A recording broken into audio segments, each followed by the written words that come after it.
All right, good evening, everyone. Thank you for joining us tonight. We have Colleen here, going to be speaking on shooting space. We do plan probably about an hour like we have the last couple of ones. If you have any questions throughout the presentation, please feel free to use the Q&A box that is located at the bottom of your screen. We hope all of you had a wonderful Thanksgiving. All of you are doing well and are safe.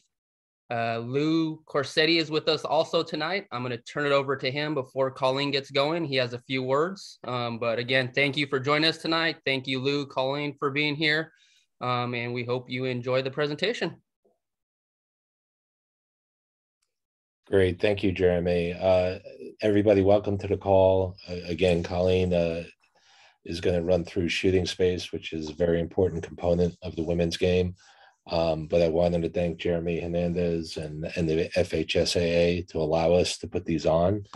We've gotten very good positive feedback about these webinars. And I did want to just mention to everybody, if you need me for anything, I'll put my contact info in the chat, but, leverage me. I'm the regional director for the Southeast and responsible for the Midwest and Southwest for USA Lacrosse. And we're doing some exciting things, and this is one of them. So if you need me for anything, obviously, please reach out by email or phone, and enjoy the shooting space presentation by Colleen. Thank you, Jeremy.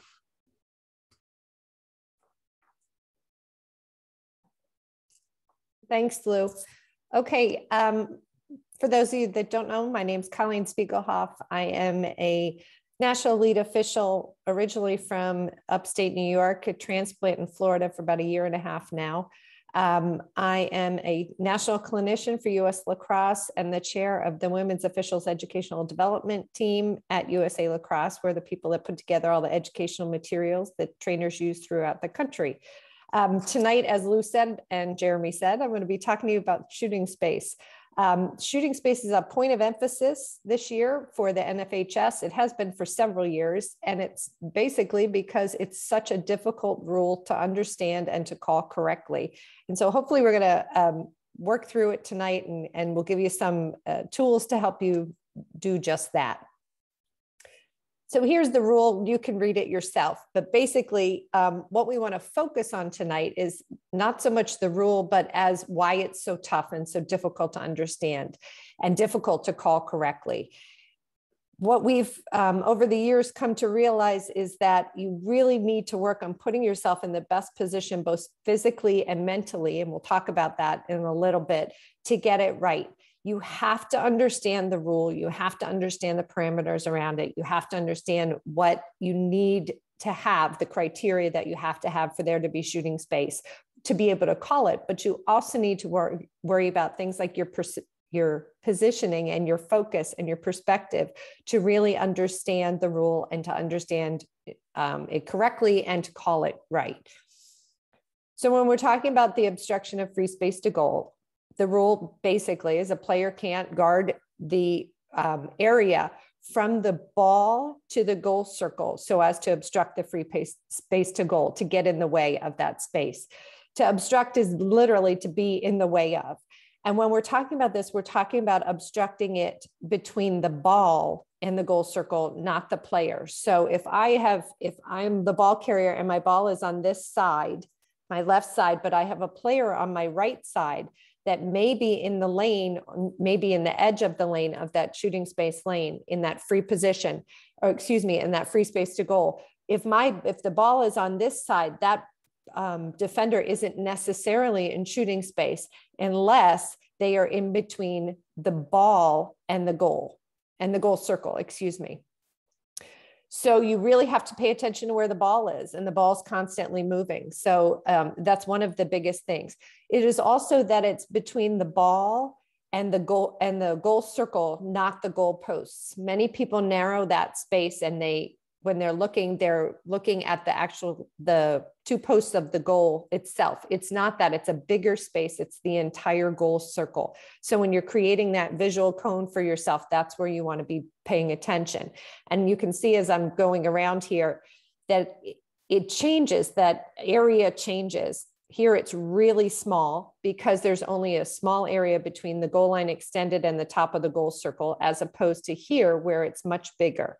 So you really have to pay attention to the ball, to the sides of the goal circle, and where the ball is, where the ball carrier has the ball, to be the first thing you want to identify in shooting space. So then we're talking about the opportunity to shoot. If you are a defender and you're in that space, you are denying the, you're denying the attack the opportunity to shoot safely. It's dangerous for them to shoot right there. So if you're in the way and you're not marking up a player, which we'll talk about, then you are denying the opportunity to shoot and you're in shooting space. Basically, if you're there, you're encouraging shooting at a player. And we never want to encourage shooting at a player. Our job is to make that call before the attack takes the shot. So we have to be ball focused, but also defender aware. A lot of times we talk about, in a 3-person system, we talk about that you're on ball, off ball, or you're ball aware and off ball. In this situation, you need to be aware of where the ball is, but you also need to be aware of the defenders, where the defenders are and what you're focusing on. We'll talk about that a little bit later, but those are the keys that we want to focus on for the definition of the rule. So why do we get it wrong? What are the problems? When we sort of break this down and we think about it, there are 3 things that affect this. The first is your positioning. If you're in a particular place, you may not be in the best place to see whether all the criteria is met to call shooting space. The second part is your viewpoint, and that's the position from which you're observing something. So if your positioning is off, then your viewpoint is probably off because you're not in the best position to be able to see things. So your viewpoint is skewed or not where it should be. And then the third thing is, what's your focus? What are you really paying attention to? What's the center, the thing that you're most focused on, your center of activity? If your focus is off, if your positioning is off, then your viewpoint is off. If your viewpoint is off, then what you're focusing on is off. So all 3 of these things are interrelated in how to look at shooting space. But if one of them is off, most likely the other 2 are off as well. Now, what I'm going to show you tonight is actually sort of a sneak peek of a presentation that I'm doing for USA Lacrosse at the LaxCon convention in January 14th and 15th in Baltimore. I believe that all the sessions are going to be taped, so for those that can't make it, they'll see it. But what I did in creating this presentation is sort of take snippets from the presentation I'm doing there, and I'm just going to show you screenshots of it. It took a lot of work with my technical advisor, who's my 22-year-old robotic engineer son. And we sat down and we created a presentation that gives you a 360-degree view of shooting space. What he did for me was to create an area where I could set scenarios of players where I wanted them in the critical scoring area, marking up next to a player, etc. And then he allowed me the opportunity to turn the camera where I wanted to show what I wanted. So like I said, this is a little snippet of it. It's sort of a teaser, I guess, for you. So if you like this, you definitely should watch the presentation. But I think what we're doing and the focus on this, I think, is really something new, and it's looking at shooting space in a really different way, which I think is going to be very beneficial. Let's talk about positioning. From here, I'm a lead.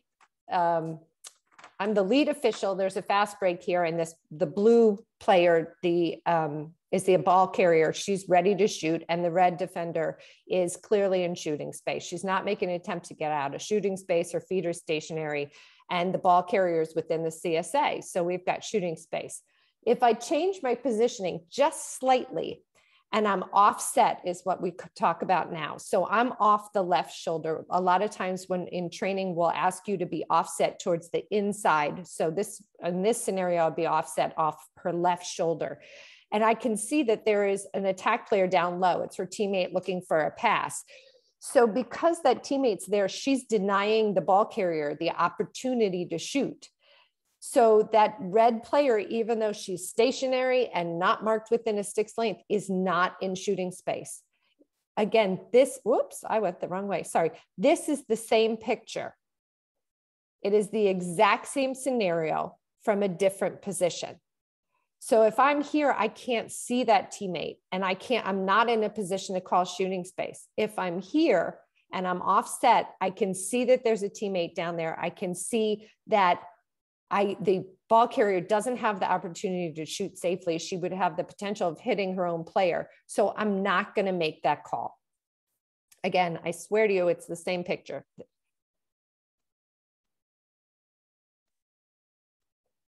So now let's move on to the next one. And this picture is a little skewed. I apologize. All of my people are in two dimension, but there is a person right here. This is my ball carrier right here. And this is the scenario that we're looking at.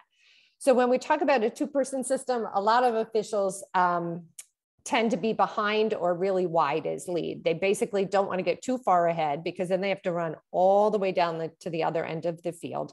And they don't want to do that. So they officiate from sort of an outside and a higher position than they actually should be.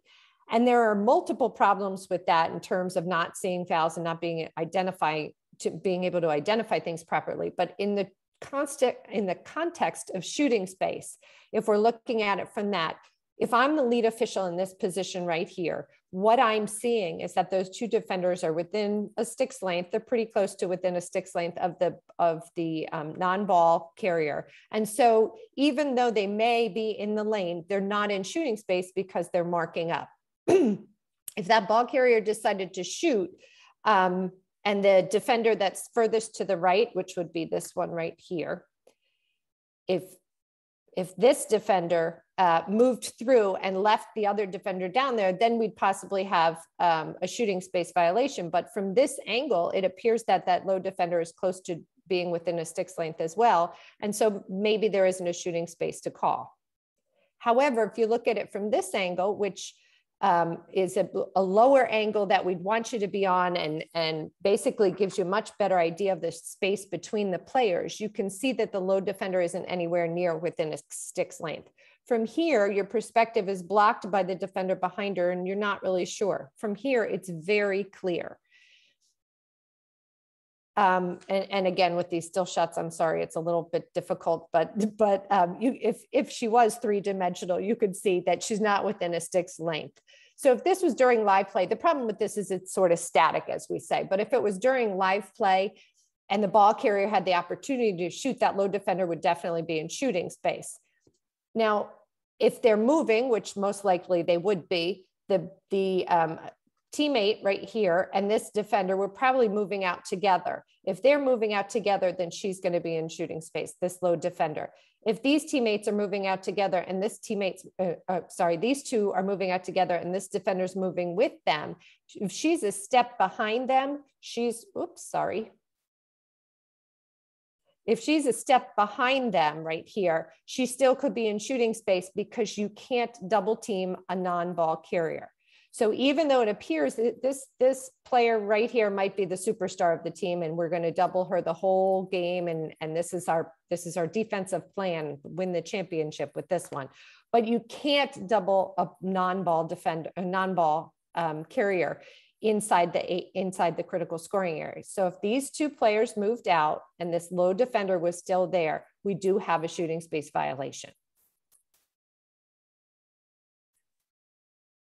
Oh, and I'm sorry, I forgot one thing to tell you. Interestingly enough on this, and this is an old school term that still matters, this perspective from the official's perspective is on tangent. You're on tangent with the ball. You really can, even with my two-dimensional people, you can see the space between the players where when you're not on tangent with the ball, it's much harder. In this tangent positioning, you're on tangent with the ball. You're also going to see fouls from here other than shooting space. You're going to see a lot more being on tangent. So in training, we're constantly talking about being able to see this space, obviously, between the players. You see who committed the foul, who caused the contact, who tried to avoid the contact, who's trying to draw a foul, maybe with flopping, things like that. So with shooting space, the position from which you see something can tell you a lot about the potential for the foul too. So when you're talking about the viewpoint for shooting space, it really matters as well. So here we've got a fast break, and I apologize. I only realized this yesterday that I swapped it. Red is now on attack and blue is on defense. So just to keep you aware, the official is behind it. We're on a fast break. The official's behind, and the defender is running after the teammate, the attack player who's coming through the 8. So the defender's marking within a stick's length. The official's following him up, and there's no shooting space, right? Well, actually, no, not at all. In this instance, the trail official has a great angle to see that that defender is not marking within a stick's length and is therefore in shooting space. I know in a 2-person system, many times we tell officials just focus on the players on your side of the field in your area. Don't worry about making calls in the other one. But this is a prime example of when the trail official has a much better angle on a fast break than the lead official. It's really hard for the lead official to judge space right here, but here it's very easy for the trail official. Now, you don't want to constantly be calling in front of your partners, obviously, but in a situation like this, and especially in a fast break situation, your viewpoint can help make this call. It can make all the difference between a non-call here and an obvious call here. And just a reminder, but if you're going to make this call from the trail's side, if you're going to come in as the trail official and you're going to make this call, you need to make it big. You need to blow the whistle and give a big, huge shooting space signal. You need to come in towards the play. You need to really sell the call. You might be further away, but your angle is better than your partner's. And so you have to come in and be confident in that selling that call and confident that you had the right call. All right. Oops, sorry. There we go. Okay, next one. Now blue is back on attack here just to really play with things. Sorry. But so the lead official on here is pretty high, or they're late getting in front of play, and this is what they see. If they're lower, closer to on tangent and in front of play and looking back at the ball and having the play come towards them, their viewpoint changes. And they can see the space between the players. The defender is not within a stick's length of the blue teammate, so the red defender is in shooting space.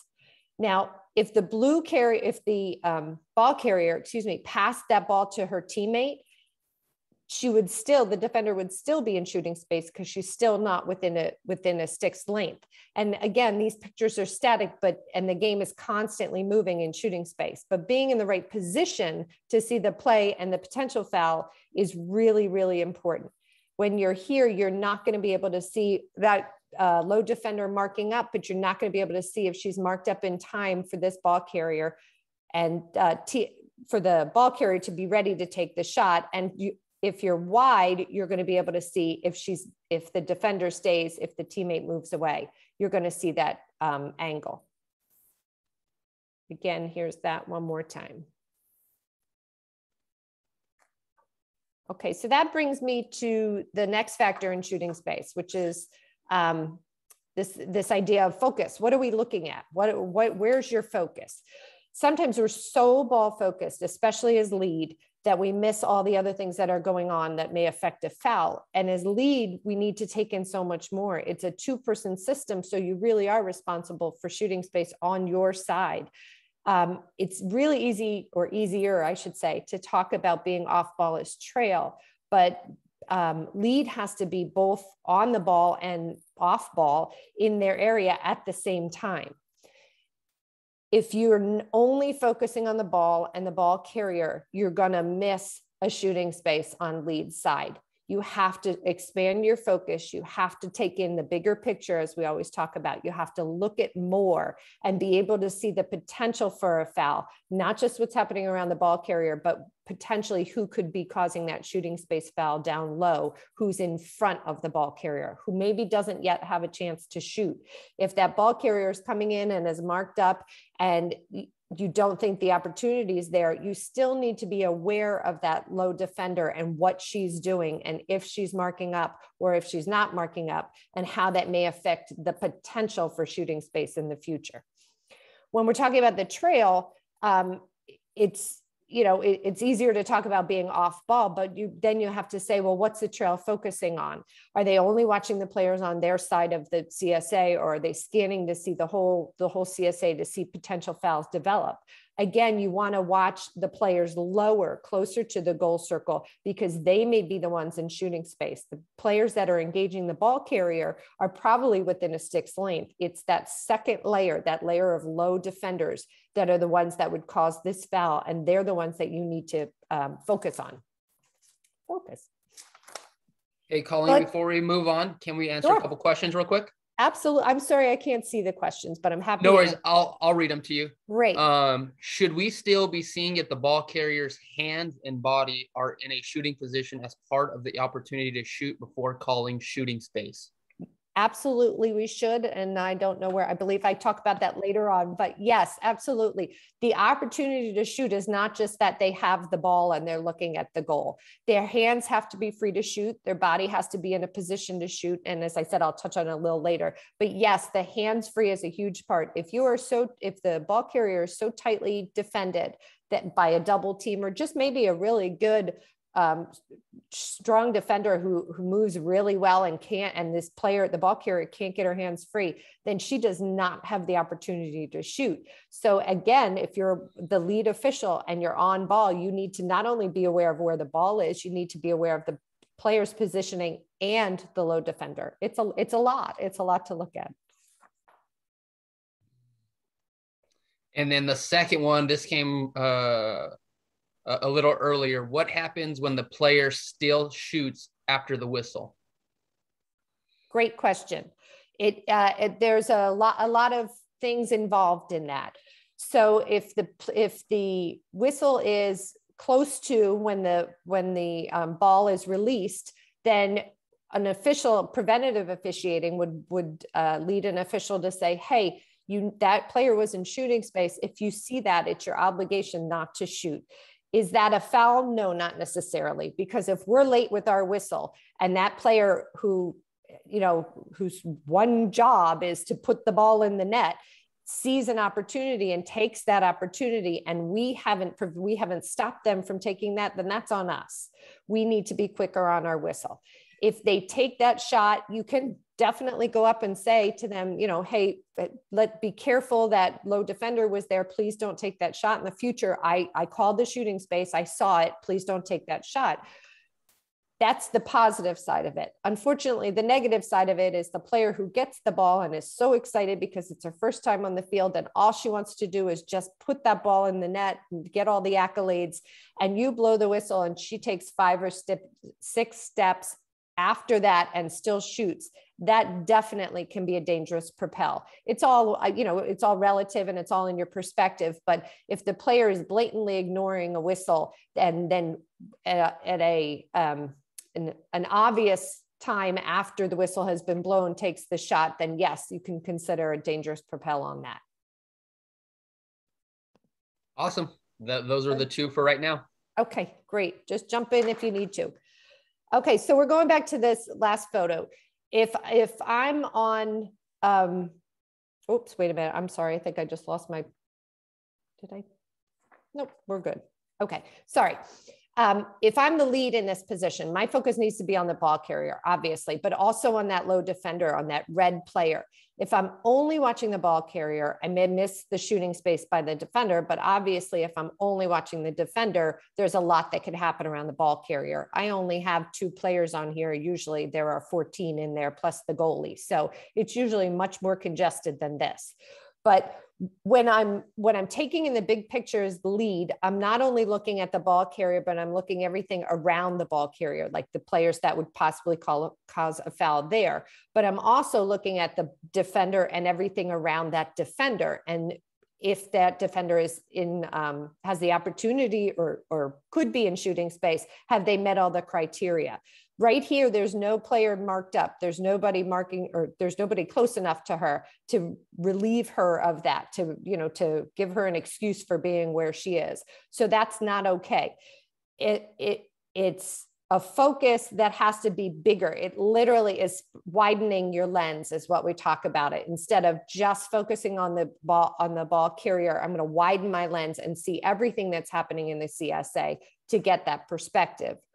If on this scenario, and I don't have the picture, but if I'm the trail here, I should have that red defender on my radar too, because most likely if you see her direction, she came from the trail side and is cutting across to pick up that attack player. So if she came from my side of the CSA, I need to know at the point at which she might be in shooting space and be prepared to make that call.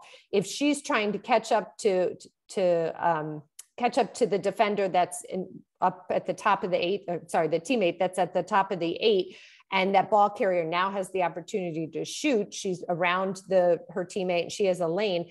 If she's trying to catch up, that's not good enough. If she's in that area and hasn't marked up within a stick's length when the ball carrier has the opportunity to shoot, then that's it. Even if she's trying, she's working hard to get there, you make that call before the ball carrier takes the shot, and that's hopefully going to prevent a dangerous shot being taken.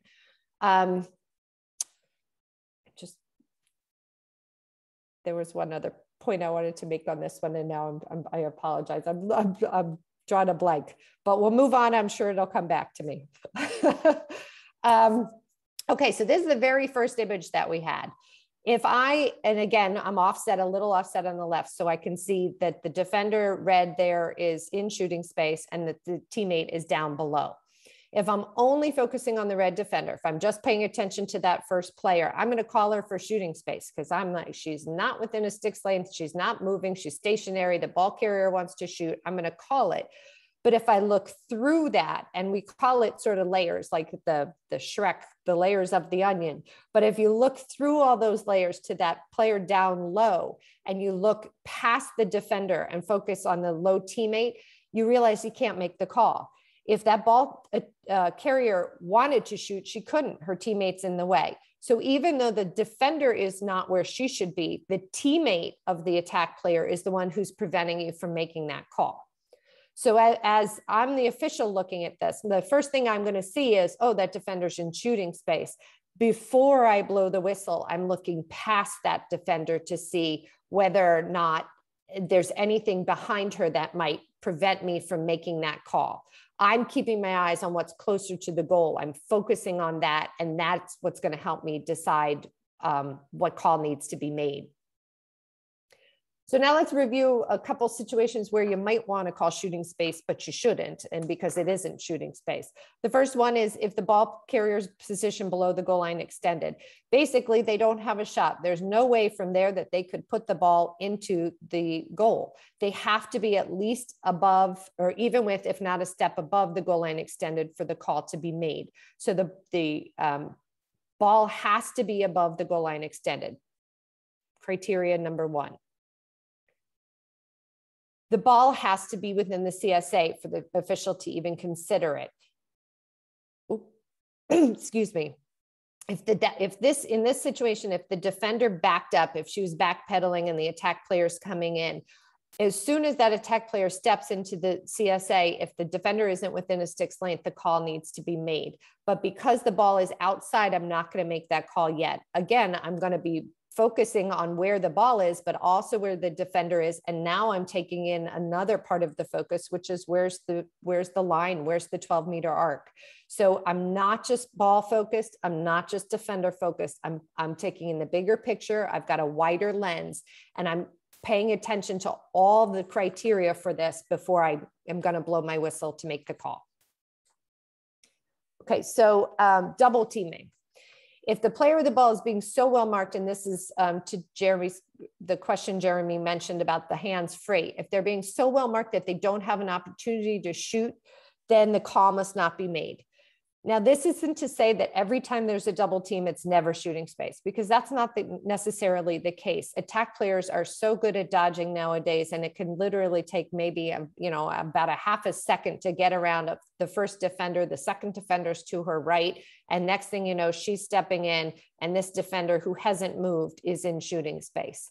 So if you're if you're watching for the double team, you're paying attention to the double team and watching for the potential for fouls, but you're also paying attention to where those hands are. If those hands are free, if the arms are free, if her body is in a position where she can step and take a shot at the goal, then that would be when you'd call it. If you're too focused on the double team and too focused on watching the fouls, which many of us, that happens because a double team is really tight, and the attack player usually, many times in high school, they get a little panicky and they don't know what they're going to do because there are two players on them and they just, they want to go to goal, but they're not sure if they have the opportunity. So you're watching for a dangerous follow through. You're watching through a charge. You're watching for fouls that the defense commits. But if you're only watching that, then you're not focusing on the bigger picture, which is the low defender. Once that attack player beats that double, if she beats that double, you have to be ready to make that call. Now, all this said, this is really hard. A lot of us struggle. I would say we all struggle with this at one time or another, because when you're the lead, you know that most of the fouls that take place are going to take place in the critical scoring area, and a double team is a prime time to worry about fouls. It's not that we want your focus to come off the ball. You have to be on ball. You have to be focused. It's just that we want you to be aware of the potential for a different foul that might happen if this attack player beats the double team. This also, in this scenario, if the defender's here, and I don't have them here, but your trail is going to be over on this side. If the defender's here, this also can be another time that the trail official, if they're in the correct position, can be helpful in making that call. These two defenders are right on ball. If that attack player comes around, the trail official here may have a perfect space to see the space between here and to see that this defender is in shooting space.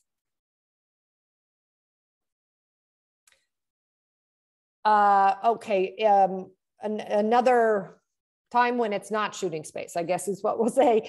If the defender is in the free space to goal, is in that lane, in that area, but they are not there on their own, they are being drawn through by an attack player, it's not a violation. So what do I mean by that? There's an attack player that starts over here and she decides, she decides that she's going to cut through. There we go. Sorry. She decides that she's going to cut through across here. Well, the defender's going to go with her. The defender doesn't have to let her go without defending. As long as that defender's within a stick's length, she's going to follow that attack player through, and she's going to hopefully prevent her from getting a pass or taking a shot. If at that time the ball carrier is looking to shoot, she does not have the opportunity. This is two players that are legally marked. The defender is legally marking the attacker. She's allowed to be there, and the attacker is legally allowed to pass through. So there's no call. There's no call to be made. There's no problem with this. If, however, this defender, when the attack player is coming through, if this defender stops or hesitates or in any way makes an attempt to go towards the ball carrier and the attack player continues through, cutting through the 8, that's when you're going to make that call. That's when the call should be made. So remember that we're talking about what a stick's length. So what does it mean to be within a stick's length?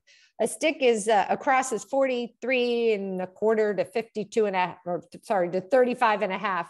43.25 to 35 and a half inches. So we're giving them an extra ½ inch. 36 inches is how close that they should be. Within a stick's length is very close. It is not within a stick's length plus my arm, which is another 36 inches. It has to be within 36 inches. It's a tight markup. Now, does that mean that when the attacker comes to, starts to cut through, if the defender most likely is going to be a step behind, can they quickly catch up? Yes. But if the attack player goes through the 8 and the defender is hanging way behind and is waiting and reaching, which is what a lot of them do, they'll stick their stick out like, oh, I'm marking that girl that's way over there, but I'm watching the ball carrier to my left. That's not okay. That would be a call. They have to be actively marking within a stick's length. So things to look for when we're making the call. So you've gone through you identify this player that you think is in shooting space, and now we've got to do something about it. We've got to make this call. The first thing you want to do is identify the player, like note their number. Okay, 6 red, she's in shooting space.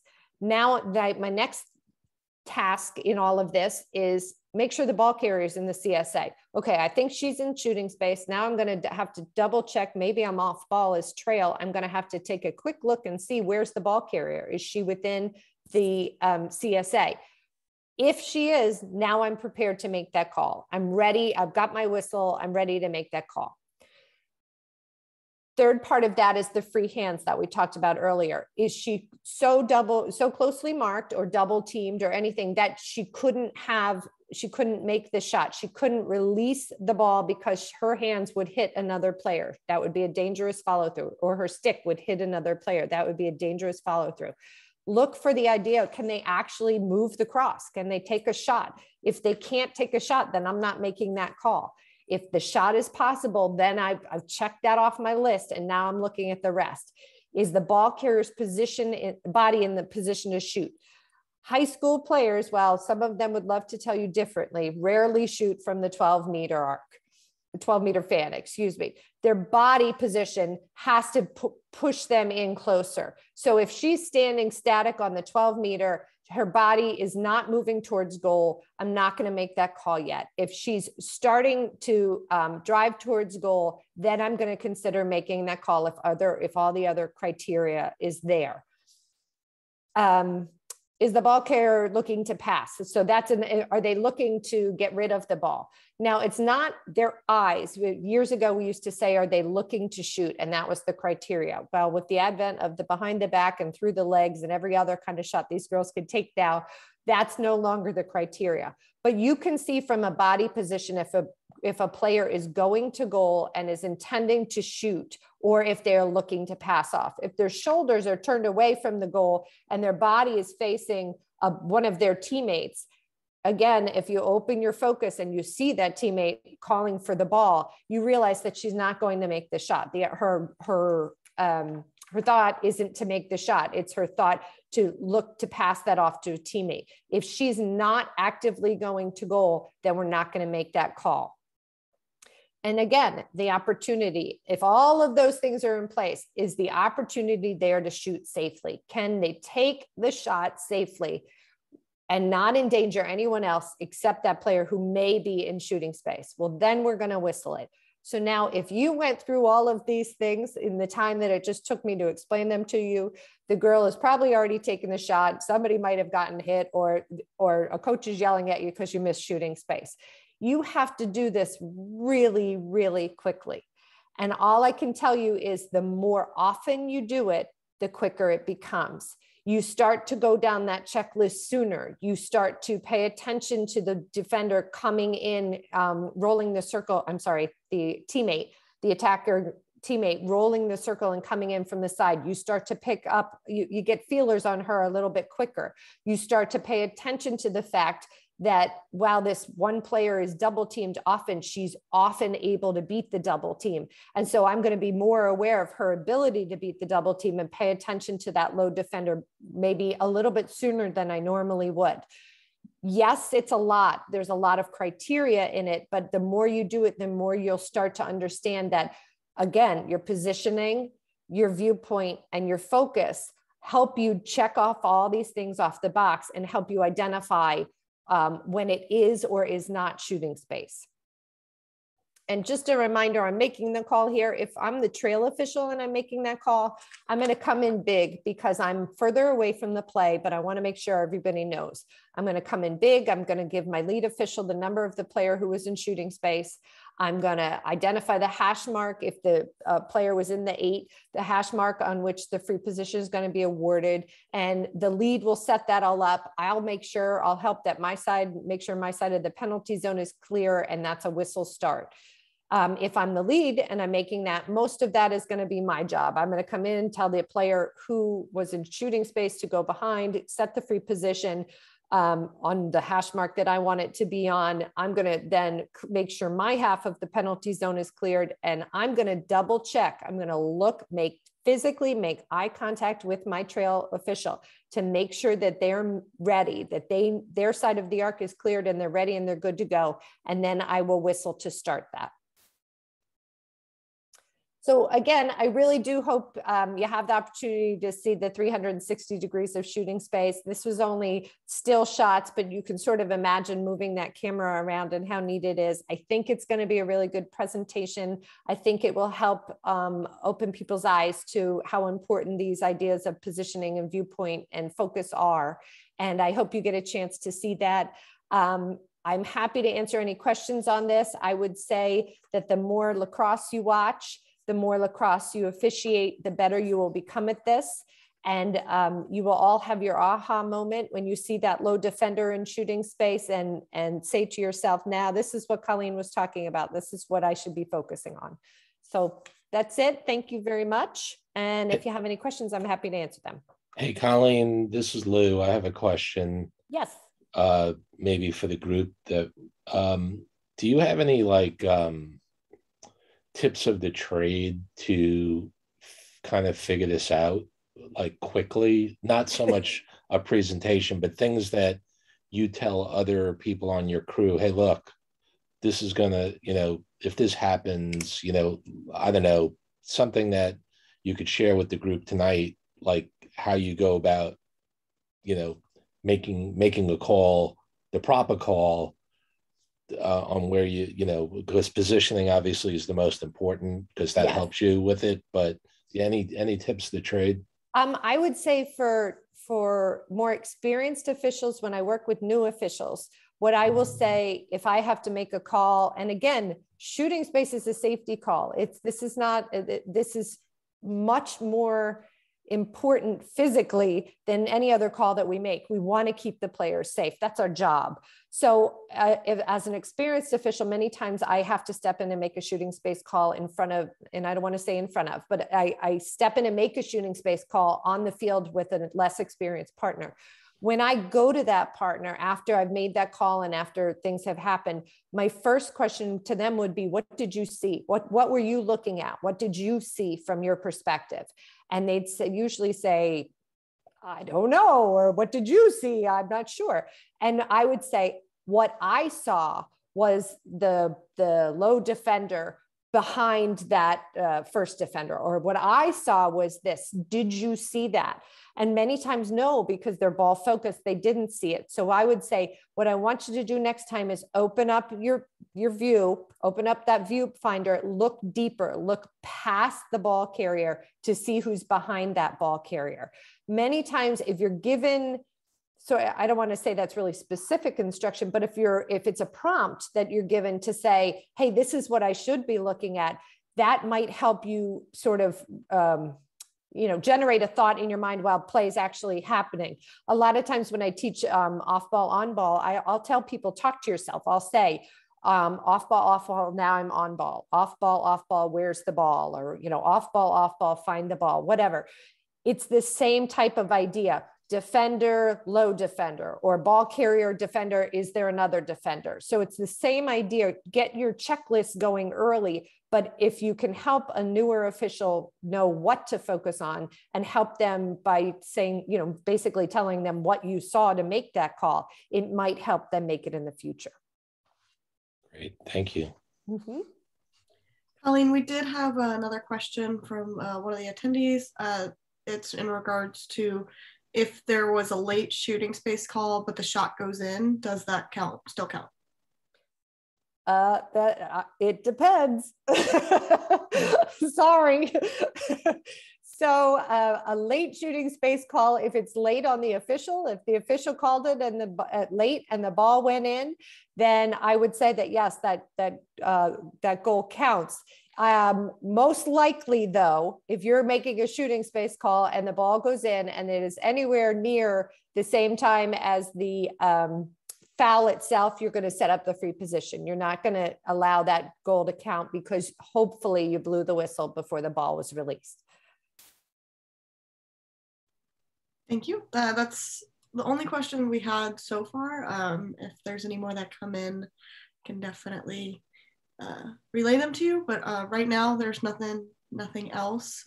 So I guess we'll give a little bit of time to see if anybody has any more questions. If not, then thank you guys for your presentation. It was definitely very informative. I like how you have the different angles and everything. give your son props for all of his hard work.